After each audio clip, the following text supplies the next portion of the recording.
বিয়ার বাড়ির থেকে কিছু লোকজন আসছিল, তাদের আগায় দিতে গেছি। আমারই এক মামাতো ভাই হয় সম্পর্কে, উনি আসি এখানে শুধু বাড়ির মধ্যে মিয়া সালপাল ছিল, আর দু একটা হয়তো বেটা সালপাল ছিল। ঢুকছি, ঢোকা সেরে সব কিছু শোয়ার জন্য প্রস্তুত নিচ্ছি। আমরা খিল দেব, এই টাইমে ঘর থেকে ঢাকটা মারি বের করে দিয়ে আমাদের দুজনকে ঘর থেকে বের করে দিতে। তারপরে ঘরে দুইটা স্বর্ণের জিনিস আসলে স্বর্ণের জিনিস হারাই গেছে। একটা চেন ছিল, কানের দুল ছিল, হারাই গেছে। উনি সুদা ঢুকি আমার ভাইস্তিকার ভাইস্তিকাটার বই ঘরের থেকে বাইরে হতে বলেছে, বাইর করে দিয়া ঘরের মধ্যে ঢুকি এই ধরেন ফুল দিয়া সাজানো ছিল, এগুলো সব ছিঁড়ি ফেলছে। ফেলানোর পর তারপরে মিয়া সালপাল ধরেছে, এগুলো কি করছেন ভাই? এই ঘটনার প্রেক্ষিতে ওই কি এখন তোমার শেষ সিদ্ধান্ত? আমরা গ্রাম্য সালিশের কাছে প্রধানের কাছে বিচার চাইছি, ওনারা বলছে সুস্থ বিচার করে দিব।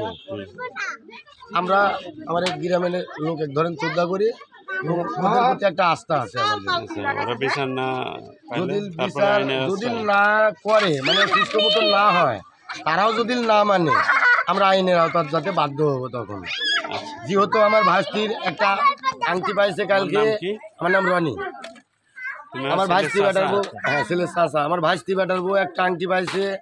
উনার বাপ বলে একটা আগের চেন ছিল, ওরা হয়তো খুলি টেবিলের উপর রাখছে, এখন উইলিছে কি এখন এখান থেকে হারাইছে সেটা আমরা জানি না, কিন্তু আমাদের দাবি এখন এগুলো দিতে হবে। তিনি আসি কমপ্লেন দিছে, আমি বাইরে হয়ে গেছি, যাই আমি আমার ছেলের বকাবকি করেছি যে ওর বাড়িতে প্রতিবন্ধী একটা বাচ্চা আছে, ওর দিক দিও না, তোমরা ফিল্ম ঘুরাই দাও। আমার ভাসুর হয়, সে যেদিক ঘুরাই দিতে বলছে সেই দিকই দেওয়া হয়েছে, দিয়ে বাজানো হয়েছে।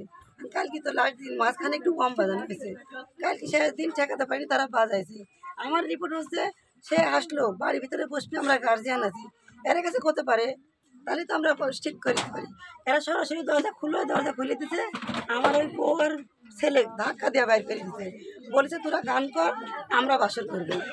বউয়ের শ্বশুর, কিন্তু সে বলেছে বউয়ের শ্বশুর মানে আমার ভাই কথা বলেছে। আর তারপরে এখন কার কাছে জানি ফোন করতেছে, ফোন করা দেখে আমার রাগ হয়েছে। তখন আমি বলছি আপনারা, এরা হাত পা ধরতেছে, তখন আমি বলছি হাত পা ধরেন না, লোক ডাকতেছে, ডাকুক, সমস্যা নেই, ওই কিসের জন্য বাসরে। ঠিক আছে।